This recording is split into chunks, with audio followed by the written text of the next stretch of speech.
Church पे जिस प्रकार से निगाह डाली जा रही है, कैसे देख रहे हैं आप? चर्च तो छोड़ो, सिखों के गुरुद्वारों पे भी हमले होंगे, मठों पे भी हमले होंगे। ये इनकी सोची समझी साजिश है। हाँ। सब पर हमला होना है। बिल्कुल बहिष्कार करते हैं इस बिल का। आप बहिष्कार करते हैं इसका? पूरी तरह नकारते हैं इस बिल को। ये कोई बिल नहीं, ये जाति है।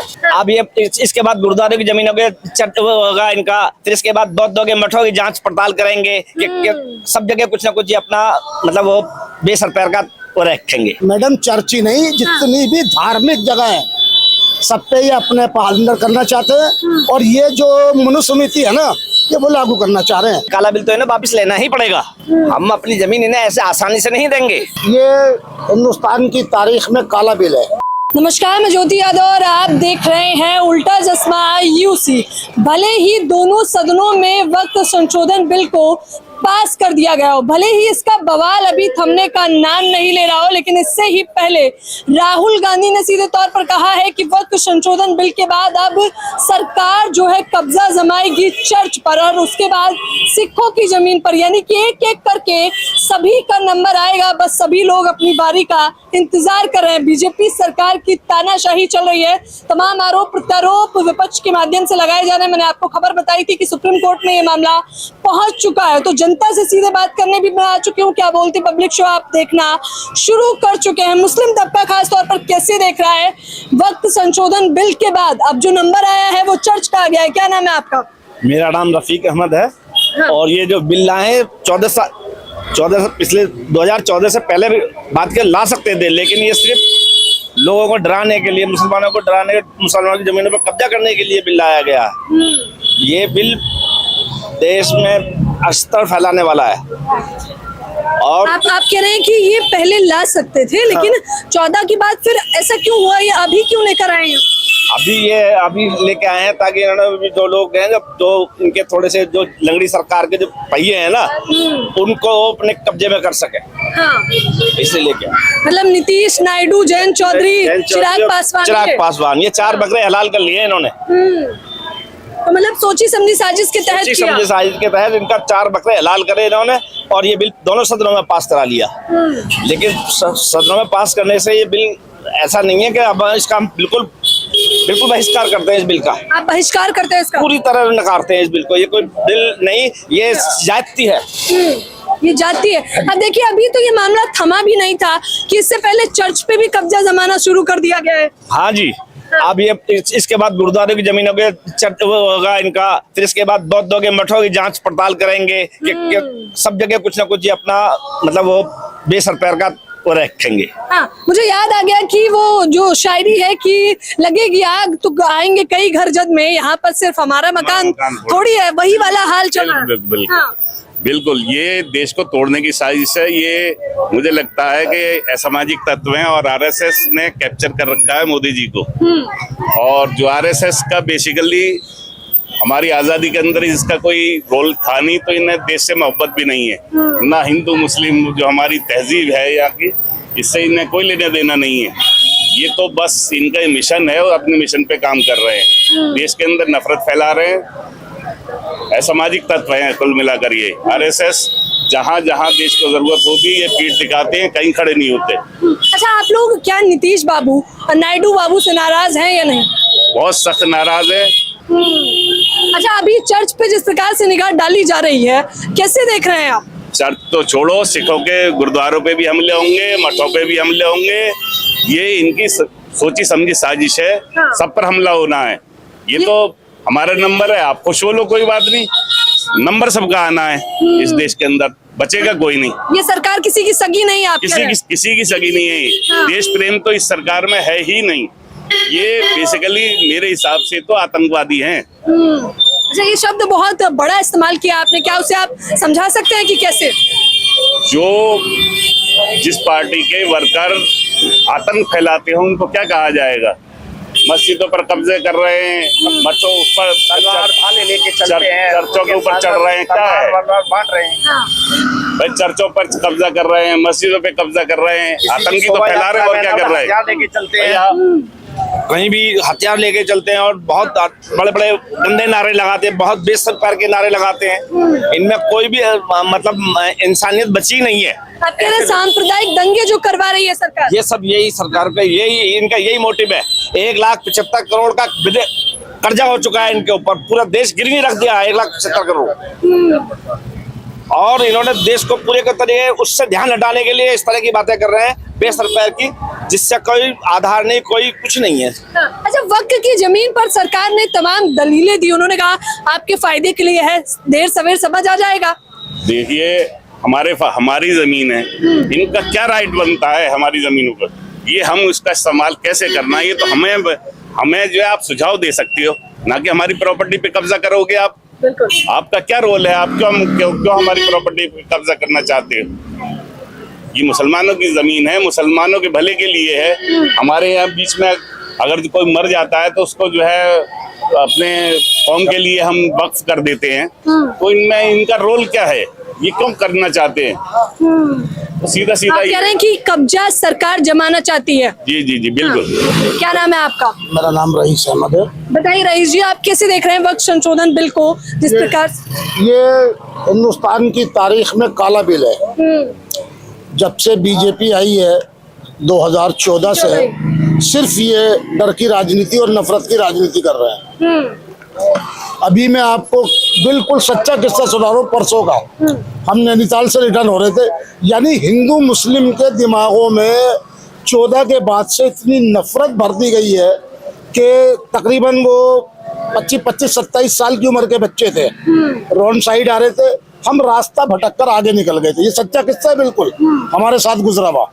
मेरे पास स्कॉर्पियो गाड़ी थी, तो मैंने साइड दबा के उनसे एड्रेस पूछने के लिए साइड गाड़ी लगाई, उनकी हल्की सी गाड़ी में टच हो गई, जबकि एड्रेस में उन्हीं से पूछना चाह रहा था। लेकिन एक तो ये और स्लो, बिल्कुल ये नहीं कोई स्पीड से हो, तो उन्होंने गाड़ी रोककर इतने गुस्से के अंदर हमारे पास आए। हमने उनसे खुशामदी लेने देखा, बेटा हम आपसे एड्रेस पूछना चाह रहे थे। ठीक है, अचानक में आप पे गाड़ी लग गई तो कहने लगे जी इस तरह मार के एड्रेस पूछोगे। खैर, आप कह रहे हैं कि ये किस प्रकार से नफरत यानी हिंदू मुस्लिम में जो उन्होंने एक नफरत का बीज बोया, अलगाव पैदा जो करा है। उसके बाद जब हमने उनकी खुशामद करी और उन्होंने हमारी एज देखी, थोड़े नरम हुए। फिर बोला अच्छा जी बताइए। मैंने कहा बेटा हमें रामपुर जाना था, हम गलती से आगे निकल गया। कह लीजिए आगे जाना और यूं मुड़ जाना। लेकिन जाते जाते उसमें से एक लड़के के अल्फाज सुनिए कि आपने हमसे तो इस तरह टक्कर मार के पूछ लिया है, आगे मुरादाबाद में मत पूछ लेना, वहाँ फरसा लिए बैठे हैं। यानी हमारे अंदर आज नफरत इतनी पैदा हो गई है कि हिंदू मुस्लिम को नहीं देख रहा, मुस्लिम हिंदू को नहीं देख रहा, और ज्यादातर तो जो दबाया जा रहा है ना, मुस्लिम ही दबाया जा रहा है। और ये जो बिल लाया गया ना, ये भी इसीलिए लाया गया है। बताइए, अब चर्च पे निगाह डाल रही है सरकार, चर्च की ओर देख रही है। राहुल गांधी तो बकायदा कह रहे हैं कि सभी का नंबर आएगा यहाँ पर। मैडम चर्च ही नहीं, जितनी भी धार्मिक जगह है सब पे ये अपने पालंदर करना चाहते हैं। और ये जो मनुस्मृति है ना, ये वो लागू करना चाह रहे हैं, जो कि जबकि नहीं होगा। अखंड भारत की बात करते हैं, इनसे चंद तो मुस्लिम संभाले नहीं जा रहे, ये बात कर रहे हैं अखंड भारत की। ये जो वक्फ की मिल्कियत है, इनके बाप दादाओं की है। ये जो कहते हैं ना बहुत से जो नफरती चिंटू कि जी पाकिस्तान चले जाओ, पाकिस्तान की है, ये तो हिंदुस्तान की जमीन है। ये जो रजवाड़े मिले हैं ना, इसमें मुस्लिमों का भी योगदान है, वो खाली एक हिंदुओं का या उनका नहीं है। और लेकिन सारे हिंदू एक से नहीं है, आज मोहब्बत भी है, लेकिन वो इतनी नफरत पैदा कर दी कि आज हम एक दूसरे को अच्छी नजरों से नहीं देखते। अच्छा, सरकार इस प्रकार के बिल जब लाती है तो अमूमन सदन में तमाम फायदे बताती है, कहती है ये फायदा होगा, वो फायदा होगा, लेकिन किसान बिल वापस लेना पड़ा था। तो क्या इसमें भी यही होने वाला है? बिल्कुल यही होगा। हाँ। चाहे अपनी कुर्बानियां देने पड़े, लेकिन होगा यही। और जो आपने कहा ना सरकार फायदा दिखाती है, आप जब कोई दुकान खोलेंगे ना तो उसके अपने प्रोडक्ट के फायदे बताएंगे, चाहे वो चाइना की तरह निकले, लेकिन फायदे जरूर बताए जाएंगे। आप इसे लेंगे ये होगा, इसको लेंगे ये होगा, लेकिन वो एंड में जब आता है ना निचोड़ निकल के, वही ढाक के 3 पात। वही ढाक इन्हें के सिर्फ अपना फायदा देखना है, पब्लिक से इन्हें कोई हमदर्दी नहीं, कोई दुख नहीं। बातें तो बहुत है। अब वैसे तो गाय के लिए ये वो करते हैं कि जी गाय हमारी माता है, हम भी कहते हैं। हिंदुस्तान का तमाम मुस्लिम ये चाहता है कि आप गाय को राष्ट्रीय पशु घोषित कर दो। काटने पर, बेचने पर, खाने पर फांसी की सजा मुंतकिल कर दो, बिल्कुल। फिर देखिए हिंदुस्तान के अंदर खुलकर सामने आ जाएगा गाय की कौन रक्षा करता है और गाय से कौन फायदा उठाता है। कौन रक्षक है कौन भक्षक है कह रहे हैं, साफ हो जाएगा। क्या नाम है आपका? मोहम्मद तनवीर। बताइए कैसे देख रहे हैं वक्त संशोधन बिल के बाद अब चर्च पे सरकार निगाह जमा रही है? अब ये तो पब्लिक की वो है इशू। अब ये हिंदू मुस्लिम ये चला रखा है इन चीजों में। अब ये भाईचारा खत्म ही हो रहा है। हम मुसलमान तो भाईचारा बना के रखते हैं मगर ये खत्म कर देते हैं। सरकार खत्म कर रही है आपकी? सरकार खत्म कर रही है। हाँ। अच्छा, क्या ये मुद्दों से भटकाने के लिए किया जा रहा है सब कुछ? तकरीबन सच्चाई तो यही है कि जो देश कोई रोजगार न मांगे। देश जो हमारा तरक्की होनी चाहिए थी, जो तरक्की नहीं कर पा रहे हैं, न रोजगार दे पा रहे हैं, न डेवलपमेंट का, एजुकेशन पे, हेल्थ पे जो काम करना चाहिए ये वो तो काम कर नहीं रहे। उन मुद्दों से भटकाने के लिए मौके मौके पर इस तरीके के बिल लाया जाता है। क्या इस मुल्क का मुसलमान नीतीश नायडू, जयंत चौधरी, चिराग पासवान से नाराज है या नहीं? बहुत सख्त नाराज है। इनको आने वाले वक्त में सब पता चल जाएगा। इनको सबक सिखाएगी। सबक सिखाएंगे आप लोग? हाँ जी बिल्कुल, इसमें सबक सिखाया जाएगा। इन लोगों ने जो हमारे साथ गद्दारी करी है ना, इसलिए इनका सबक जरूर सिखाया जाएगा। इन चारों को, 4 बकरे जो हलाल करे ना इन्होंने। अच्छा, ये बकरे हैं आप कह रहे हैं? ये बकरे हैं, पक्के बकरे हैं। ये बलि के बकरे बनाए ना इनको, ये बलि के बकरे बनाए ना, चाहे प्रेशर में लिया हो, इनको कैसे भी लिया हो, पैरेलल ये इनको नुकसान तो झेलना पड़ेगा। चाहे इन्होंने प्रेशर में बिल का सपोर्ट किया हो तो लेकिन एक चुप्पी तक नहीं दी, एक बयान तक नहीं दिया। वैसे सर्कुलर पार्टी है। सपोर्ट कर रहे हैं तो बयान क्या देंगे? जब सपोर्ट कर रहे हैं तो फेवर में बयान देना है उन्हें। तो मोदी जी अपने चुप नहीं, सपोर्ट किया है, बयान नहीं है। सपोर्ट किया, क्या कह रहे हैं? मोदी जी अपने सरमाएदार दोस्तों को फायदा पहुंचा रहे हैं। पब्लिक से उन्हें कोई वो नहीं है। वो नहीं चाहते कि जो मेन मुद्दे हैं जिनके ऊपर सरकार आई थी, पब्लिक उनसे उनके बारे में बात करे। एजुकेशन, रोजगार, नौकरियां, इसके ऊपर कोई वो नहीं है। पब्लिक को सिर्फ हिंदू मुस्लिम और मस्जिद मंदिर के अंदर उलझाए रखो और डर ये बिठा के रखो कि अगर तुमने बीजेपी को वोट नहीं दिया तो आने वाले वक्त में हिंदुस्तान का प्राइम मिनिस्टर मुस्लिम होगा। और जबकि ये मुमकिन नहीं है। आप खुद देख लीजिए 140 करोड़ के अंदर मुस्लिम कितने हैं और हिंदू कितने हैं। कहीं से कहीं तक नहीं है कि हिंदुस्तान की राजनीति पर या गद्दी पर मुस्लिम कब्जा कर ले। 50 सालों में हमारी आबादी आज 15%, 17% है। इससे ऊपर तो नहीं है। अब 17% कैसे जो है मुस्लिम की हम बना देंगे? लेकिन क्या एक भ्रम फैलाया जा रहा है। इनके गैर मुस्लिम जो है हमारे जो भाई हैं उनके दिमागों के अंदर फितूर डाला जा रहा है। जब से तो हिंदू खतरे में नहीं था, आज कैसे हिंदू खतरे में हो सकता है? अच्छा, सवाल तो बहुत सारे मुझे लग रहा है जनता पूछ रही है। लाजमी सवाल कैसे देख रहे हैं रियाज जी? अब चर्च का जो नंबर लगा है, चर्च के बाद दूसरे भी तो आएंगे, मठ भी तो आएंगे। मठ भी आएंगे, तो जगह भी उनकी भी जगह आएंगी। ये कर क्या रहे? एक मत के, मैंने फिर कहा, मैं कहूँगा इस बात को, एक मत का मेरा आदमी बैठा हुआ है, उसका तो कोई वो नहीं है। आज देश को कितना कर्जे में डुबो दिया बीजेपी सरकार ने, पहले ये देखे। और रात सिर्फ हिंदू करते तो सब कोई काम नहीं करते। जैसे हमारे इन्होंने पुल बनाया है अभी वहाँ पर, तो जो सब टेक्नोलॉजी है, जो चीजें हमारे वैज्ञानिक कर रहे हैं, हमारे अपने हिंदुस्तान पैसा कर रहा है, ये लोग कुछ भी नहीं कर रहे हैं। लोग कोई काम ना किया, ना करने के, किसी का कोई काम नहीं करने के। ये सब हिंदुस्तान दूसरा कोई काम नहीं करने के। सिर्फ नफरत की राजनीति। आप कैसे देख रहे हैं? ये राजनीति इनकी बहुत दिन बाद ये राजनीति इनकी चली है। और इस वक्त दौर बहुत खराब है मुल्क के अंदर, मुल्क के हालात बहुत खराब है। बिल्कुल, ये हम इस बिल को पूरी तरह से कंडेम करते हैं। और अगर हमें रोड पे आना पड़ा तो हम आएंगे। बताइए, 10 पिटीशन डाली गई है सुप्रीम कोर्ट में। 1, 2, 3, 4 नहीं बल्कि 10, बड़ी संख्या है। हाँ, तो आज नहीं तो कल अगर हमें रोड पे आना पड़ा तो हम आएंगे, इस बिल के खिलाफ आएंगे। तैयार हैं आप लोग उसके लिए? तैयार है, हाँ। बिल्कुल तैयार हैं हम। और ये काला बिल तो है ना, वापिस लेना ही पड़ेगा। हम अपनी जमीन इन्हें ऐसे आसानी से नहीं देंगे। अगर हमारे हिंदू भाइयों ने इसका विरोध नहीं किया तो ये हमारा देश नुकसान की तरफ जा रहा है। ये हमारे हिंदू भाइयों को समझना पड़ेगा। ये हिंदू मुस्लिम सब भाई भाई हैं। हम, आप भी इंसान हो, हम भी इंसान हैं।